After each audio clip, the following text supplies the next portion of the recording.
Security lapse, intelligence lapse, accountability lapse, responsibility lapse. नमस्कार दोस्तों, पहलगाम में हुए आतंकी हमले के आज 8 दिन हो गए। होना तो यह चाहिए था कि सिक्योरिटी लैप्स और इंटेलिजेंस लैप्स पर अकाउंटेबिलिटी तय होती, रिस्पॉन्सिबिलिटी तय होती और देश की सत्ता के शीर्ष पर बैठे दो महानुभाव, खुद प्रधानमंत्री मोदी और दूसरे उनके नंबर 2 अमित शाह, रिस्पॉन्सिबिलिटी लेते या रिस्पॉन्सिबिलिटी तय करते, अकाउंटेबिलिटी लेते या अकाउंटेबिलिटी तय करते कि यह सब हुआ कैसे। यह कैसे मुमकिन हुआ कि आतंकी सरहद पार से आए? यह कैसे मुमकिन हुआ कि जहां 2000 सैलानी थे उस जगह पर जाकर उन्होंने फायरिंग की? और लेकिन आपने सुना कि शीर्ष पर बैठे सत्ताधीशों ने कोई जिम्मेदारी ली? क्या आपने अमित शाह की जुबान से ऐसा सुना कि यह किसकी जिम्मेदारी थी? गृह मंत्री हैं वो, सुरक्षा की सारी जिम्मेदारी उनकी। जम्मू कश्मीर यूटी है, यूटी में पुलिस और सिक्योरिटी की जिम्मेदारी केंद्र सरकार की। लेकिन जम्मू कश्मीर के मुख्यमंत्री उमर अब्दुल्ला ने जिम्मेदारी ली।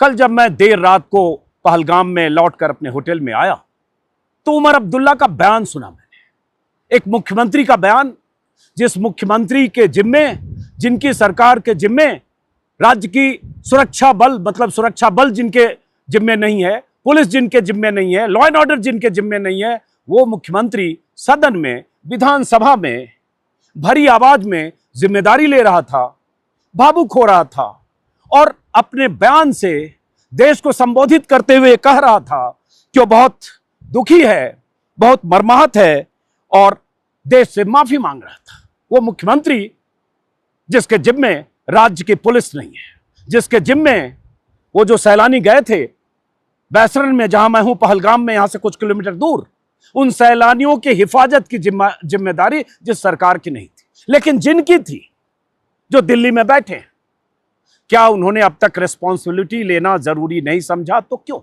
चैनलों पर आप तमाम तरह की खबरें देख रहे होंगे कि भारतीय सेना की कहां तैनाती हो रही है, पाकिस्तानी सेना की कहां तैनाती हो रही है, किधर से एयरफोर्स की क्या तैयारी हो रही है, उधर से क्या तैयारी हो रही है, भारतीय सुरक्षा बल कहां कहां आतंकियों की तलाश कर रहे हैं, कई आतंकी अड्डे को, ठिकाने को उड़ाया जा रहा है। उन 4 या 5 आतंकियों की तलाश में कश्मीर में कई जिलों में चप्पे चप्पे में सुरक्षा बल लगातार छापे मार रही है। ये सब तस्वीरें देख रहे हैं और इन सब के बाद ये खबरें कि दोनों मुल्कों में तनाव की कैसी स्थिति है, ये भी आप देख रहे होंगे कि पाकिस्तान किधर भभकी दे रहा है और भारत सरकार की तरफ से मुकम्मल तैयारी हो रही, जो होनी चाहिए। लेकिन इन सब के बीच बड़ा सवाल तो यह है, जो सवाल अकाउंटेबिलिटी और रिस्पॉन्सिबिलिटी का है, जो सवाल सिक्योरिटी लैब्स और इंटेलिजेंस लैब्स का है। क्या आपने ये सवाल पूछते हुए, उठाते हुए किसी चैनल के किसी एडिटर को देखा है बीते 8 दिनों में? 8 दिन हो गए और आप अकाउंटेबिलिटी और रिस्पॉन्सिबिलिटी लेने को तैयार नहीं है। आप देश चला रहे हैं, सरकार आपकी, जिम्मेदारी किसकी? एक मुख्यमंत्री जब कहता है विधानसभा में कि मुझे पता नहीं था कि मृतकों के परिवार से कैसे माफी मांगूं, मेजबान होने के नाते यह मेरा कर्तव्य था कि मैं सुनिश्चित करूं कि पर्यटक सुरक्षित रहें, मैं ऐसा कर नहीं सका, मेरे पास माफी मांगने के लिए शब्द नहीं है। यह उमर अब्दुल्ला का है। वो उमर अब्दुल्ला, जैसा कि मैंने कहा, जिनके अधीन राज्य की पुलिस तक नहीं है। उमर अब्दुल्ला ने क्या कुछ कहा, उसे बार बार देखा और सुना जाना चाहिए और इस नजरिए से भी सुना और देखा जाना चाहिए कि जिस तरह की बात उमर अब्दुल्ला विधानसभा में कह रहे हैं, क्या उस तरह की बात और वैसी रिस्पॉन्सिबिलिटी लेते हुए, उस तरह से अकाउंटेबिलिटी लेते हुए, उस तरह से माफी मांगते हुए प्रधानमंत्री मोदी और गृह मंत्री अमित शाह को देश के सामने नहीं आना चाहिए? क्या गृह मंत्री को आकर कहना नहीं चाहिए कि क्यों हुई चूक, या वैसे ही मान लेना चाहिए जैसे 4 दिन पहले हुई ऑल पार्टी मीटिंग में झूठ बोला गया, सांसदों के सामने, विपक्षी दल के नेताओं के सामने कहा गया कि चूक तो हुई, लेकिन चूक इसलिए हुई कि लोकल ऑपरेटर्स ने सुरक्षा बलों को, पुलिस को सूचना नहीं दी और बैसरन घाटी खोल दिया, जो पता चला सीधे सीधे झूठ था, क्योंकि बैसरन घाटी पहले से खुली थी, सालों भर खुली रहती है, चंद महीनों को छोड़कर बर्फबारी के दिनों में, और उसका 3 साल का ठेका दिया हुआ है। लोकल एडमिनिस्ट्रेशन की तरफ से जिस ठेकेदार को जिम्मेदारी है वो सालों भर खुला रखता है और लोग जाते हैं। 3 करोड़ 3 साल का ठेका है। लेकिन वहां झूठ बोला गया। उस झूठ के बाद जब झूठ का फैक्ट चेक हो गया, उसके बाद से सरकार की तरफ से कोई जवाब नहीं है। उमर ने जो कहा, मैं चाहता हूं उसके हिस्से सुनिए, लेकिन उसके पहले अकाउंटेबिलिटी, रेस्पॉन्सिबिलिटी की बात बार बार, हजार बार होनी चाहिए, पूछी जानी चाहिए, पूछा जाना चाहिए। कश्मीर में जहां भी जा रहा हूं, यहां की जनता, यहां की आवाम भी कह रही है, यह हुआ क्यों, कैसे हुआ। अब आपको जो करना है, उनको आतंकियों को जहां तलाशना है, मैं बार बार कह रहा हूं, मैं भी दोजख तक तलाशिए, हुआ क्यों। कल मैं देख रहा हूं, चूंकि मैं पहलगाम में हूं, बहुत खबरें देर तक दिन भर घूमता हूं, नहीं देख पाता हूं। राहुल गांधी ने चिट्ठी लिखी है स्पीकर प्रधानमंत्री मोदी को कल, और ऑल पार्टी, माफ करें, संसद के दोनों सदनों का विशेष सत्र जल्द बुलाने की मांग की है। उन्होंने कहा है कि इस महत्वपूर्ण समय में भारत को दिखाना चाहिए कि हम आतंकवाद के खिलाफ एकजुट हैं। ऐसे मल्लिकार्जुन खड़गे ने चिट्ठी लिखी है प्रधानमंत्री मोदी को कि संसद का विशेष सत्र बुलाया जाए, देश के सामने सारी बात आए। उसी तरह से मनोज झा, जो आरजेडी सांसद हैं, उन्होंने चिट्ठी लिखी है प्रधानमंत्री मोदी को कि राष्ट्रीय एकता और नागरिक सुरक्षा के समक्ष चुनौतियों से निपटने के लिए संसद का विशेष सत्र बुलाया जाए।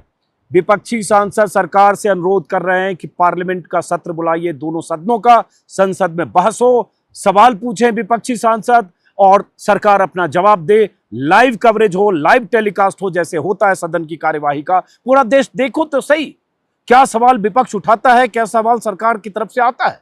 ये आना तो चाहिए, क्योंकि आप ऑल पार्टी मीटिंग करते हैं जिसमें कोई कैमरा नहीं है, जिसमें कोई बयान, किसी का कोई रिकॉर्ड नहीं हो रहा है, आप गलत बयानी करते हैं, एक प्रेजेंटेशन दिखाते हैं, उसमें बताते हैं 2014 से पहले क्या था, 14 के बाद क्या था, सब कुछ वो बताते हो और एक झूठ बोल देते हैं कि चूक तो हुई। बहुत मुश्किल से मानते हैं चूक की बात, क्योंकि सारे सांसदों ने सवाल उठाया, लेकिन आप टोपी ट्रांसफर करते हैं कि लोकल ऑपरेटर्स ने, लोकल एडमिनिस्ट्रेशन ने खोल दिया और सरकार को पता नहीं चला, सुरक्षा बलों को पता नहीं चला। अब मैं बैसरन के पास, जो आसपास में सब यहां बता रहे हैं कि 7 किलोमीटर तक तो कोई पुलिस सिक्योरिटी का इंतजाम ही नहीं था, और वहां जाने में 1 घंटे पैदल लगता है। 7 किलोमीटर, 6 किलोमीटर ऊंची चढ़ाई है। वही हुआ उस दिन, 40 मिनट तक फायरिंग के बाद 50 मिनट तक कोई पुलिस वाला पहुंच नहीं पाया, कोई सिक्योरिटी फोर्सेज वहां पहुंच नहीं पाए, 1 घंटे बाद लोग पहुंचे। यही तो सवाल है।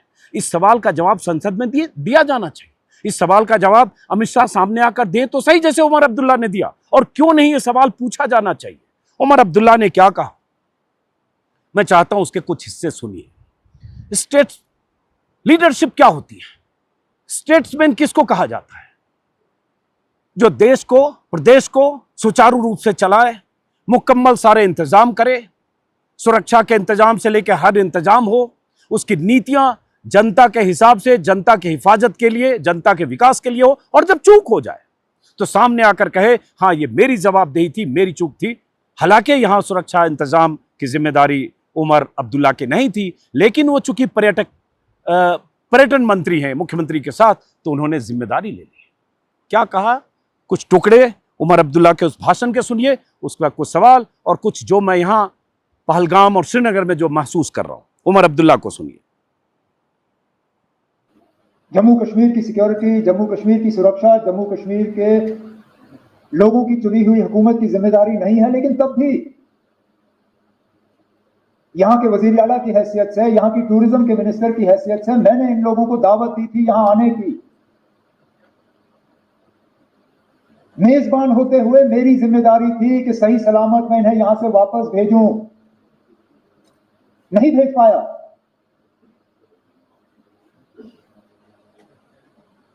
और माफी मांगने के अल्फाज नहीं थे। क्या कहता हूं उनको, उन छोटे बच्चों को जिन्होंने अपने वालिद को खून में लपेटा हुआ देखा, उस नेवी अफसर की विधवा को जिनको शादी हुए ही चंद दिन हुए थे,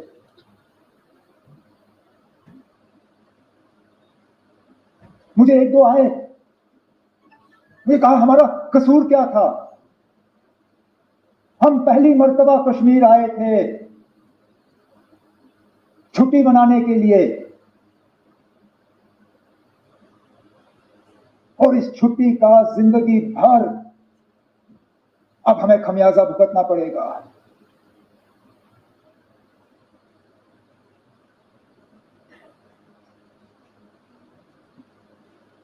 जिन लोगों ने ये किया,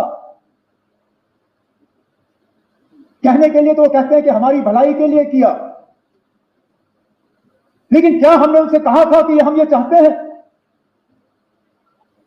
क्या हमने उनसे कहा था कि हमारे नाम में आप इन 26 लोगों को कब्र में बंद करके यहां से वापस भेजें? क्या हमारी इसमें कोई मंजूरी थी? क्या यह हमारी इजाजत से हुआ? हम में से कोई इस हमले के साथ नहीं है। इस हमले ने हमें अंदर से खोखला किया,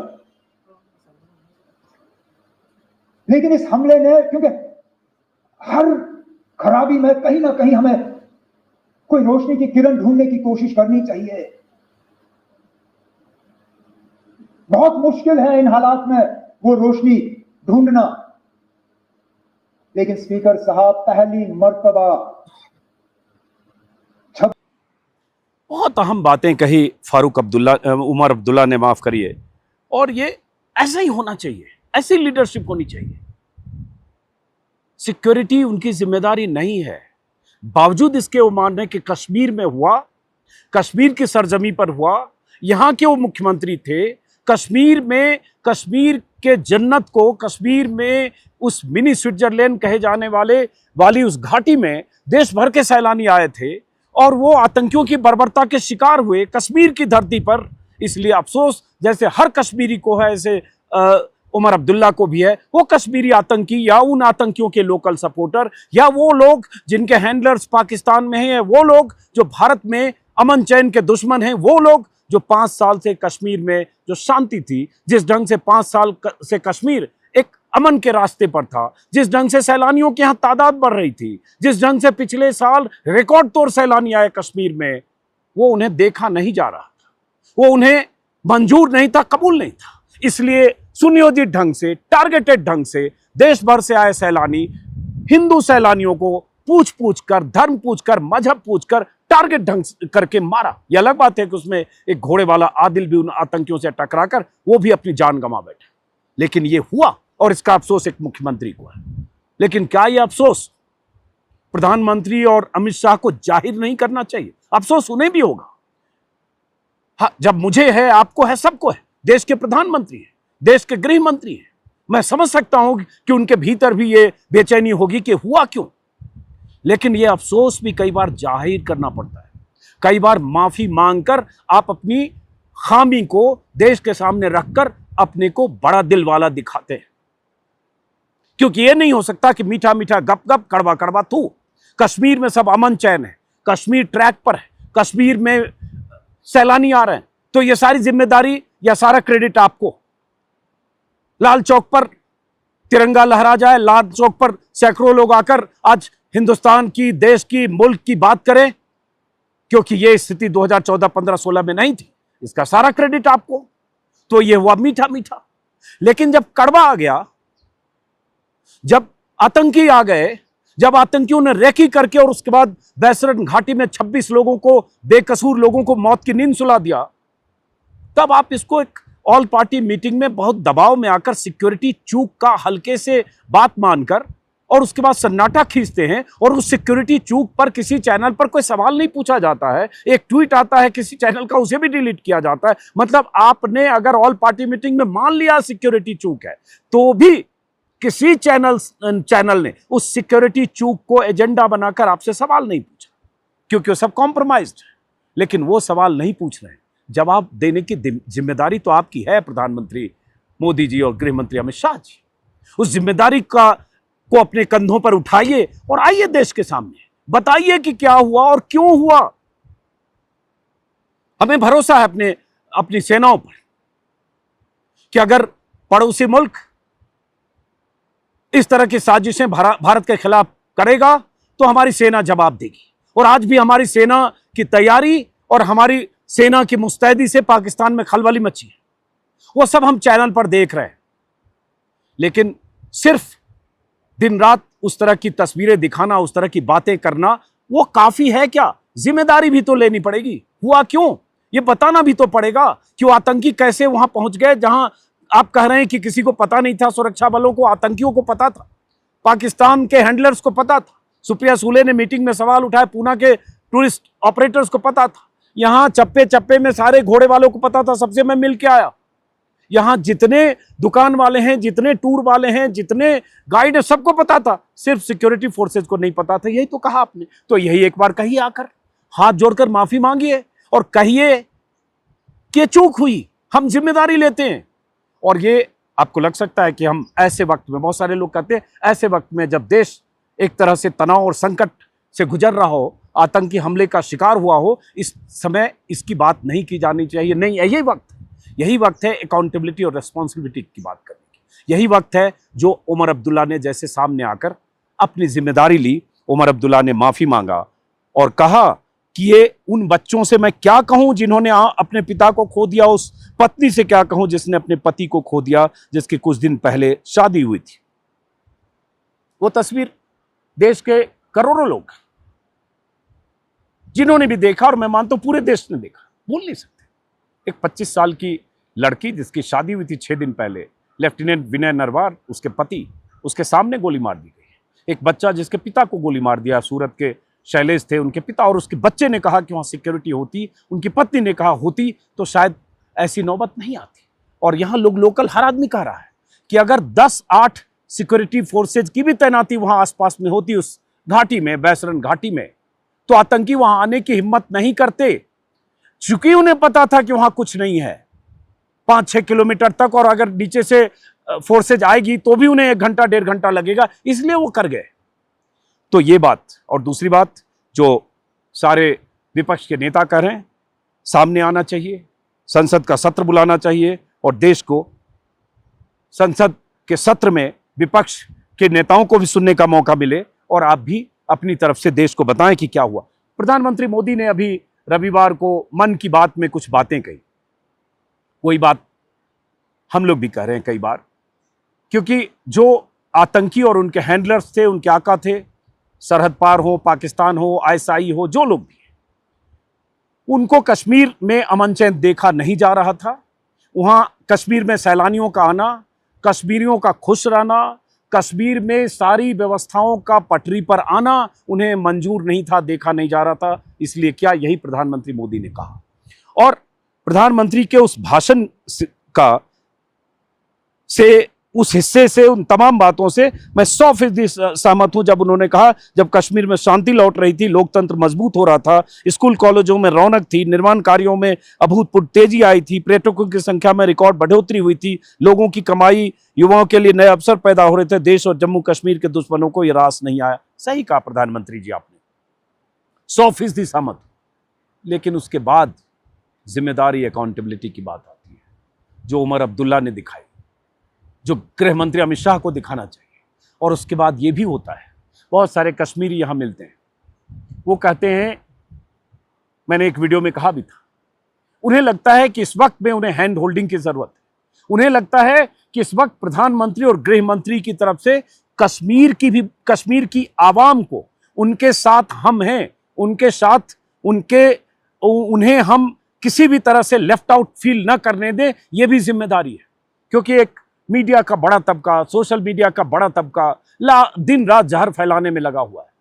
कश्मीर में कुछ न कुछ तलाश रहा है कि कुछ ऐसी बात आ जाए कि कश्मीर की आबादी को, बहुत बड़ी आबादी को जोड़ सके आतंकियों से, जोड़ सके आतंकियों के आकाओं से, जोड़ सके किसी पाकिस्तानी हैंडलर के साथ, या जोड़ सके पाकिस्तान के किसी संगठन के साथ, या ये साबित कर सकें या बता सकें कि ये सब लोग आतंकी मिजाज के लोग हैं। आप उन्हें मुसलमान होने की वजह से, कश्मीरी होने की वजह से देश के सामने उन्हें बता सके कि भरोसेमंद लोग नहीं है। उन्हें बता सके कि ये जो आतंकी आए, 4 या 6 जितने भी थे, उन आतंकियों के सपोर्टर ये सारे कश्मीरी हैं। ऐसा माहौल बड़ा तबका सोशल मीडिया और मीडिया में बनाता रहा है कश्मीरियों के लिए, और इससे कश्मीरी दुखी है। क्योंकि वो कश्मीरी जो 5 साल से अमन चैन के रास्ते पर चल पड़े थे, वो कश्मीरी जो कहने लगे थे ऑन रिकॉर्ड 2015-16 की स्थितियों में और आज की स्थितियों में यही फर्क आया, कहने लगे थे कि हमारा वतन है, यह हमारा मुल्क है। पहले कई बार 14-16, उसके पहले मैं भी कई बार वीडियो में बोल चुका हूं, लोग बोलते थे इंडियन आर्मी, इंडियन पुलिस, कई बार ऐसे कश्मीरी होते थे।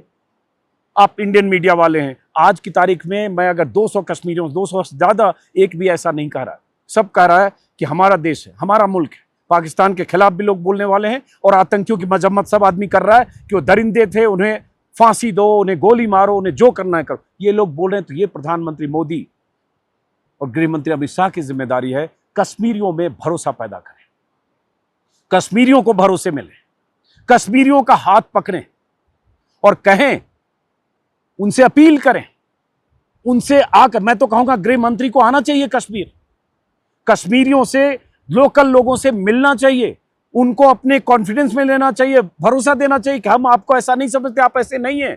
जो हैं उन्हें सजा मिले, उन्हें तलाशिए, जो हैं उन्हें सलाखों के पीछे पहुंचाइए या फांसी के फंदे पहुंचाइए, और अगर कहीं एनकाउंटर में मारे जाते हैं मारे जाएं। लेकिन कश्मीरी आवाम, कश्मीरी जनता वो उसकी सजा ना पाए, वो बीच में पिसे नहीं। ये जिम्मेदारी सरकार की है, सरकार को ये जिम्मेदारी निभानी चाहिए और साथ में जिम्मेदारी लेनी चाहिए। मेरा एक सिंपल सा सवाल है, मुझे आज तक ये चीज़ समझ में नहीं आई। क्या सिक्योरिटी सिस्टम सिर्फ पॉलिटिकल लीडर्स को सिक्योर करने के लिए है, कि क्या वो सिक्योरिटी सिस्टम ऐसे इंसिडेंट्स को, उनसे बचने के लिए, उन चीज़ों को, ऐसे तत्वों को अवॉइड करने के लिए? ये मेरा पहला सवाल है।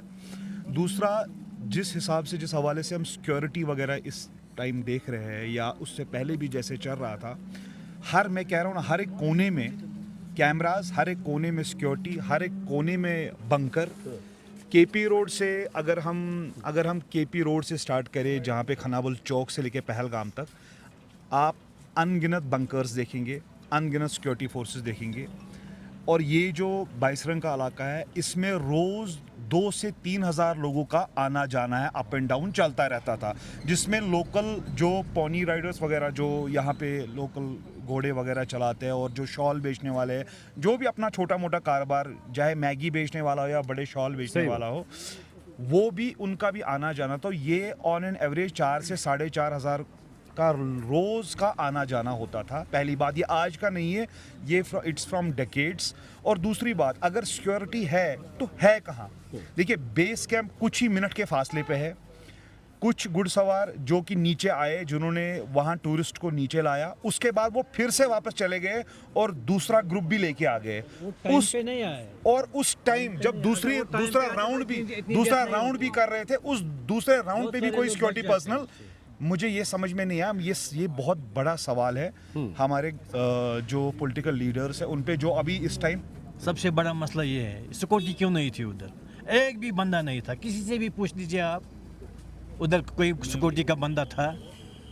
ये बहुत अहम सवाल है, सिक्योरिटी। फिलहाल पहलगाम में हूँ, आज फिर कहीं इधर उधर किसी इलाके में घूमने जाऊंगा, लोगों से बात करके समझने की कोशिश करता हूँ। चूंकि उमर अब्दुल्ला के उस बयान ने भावुक किया और दिमाग में यही सवाल उठाया कि उमर अब्दुल्ला जब मान रहे हैं तो फिर अमित शाह क्यों नहीं सामने आकर बोल रहे हैं, फिर प्रधानमंत्री मोदी क्यों नहीं जिम्मेदारी लेते हैं, और फिर ये सारे सवाल विपक्ष से और दूसरे लोगों से पूछे जाते हैं, तो प्रधानमंत्री मोदी से कोई सवाल क्यों, कौन पूछेगा? फिलहाल पहलगाम की इस खूबसूरत घाटी से आप सबको नमस्कार। पीछे ये लिद्दर नदी है।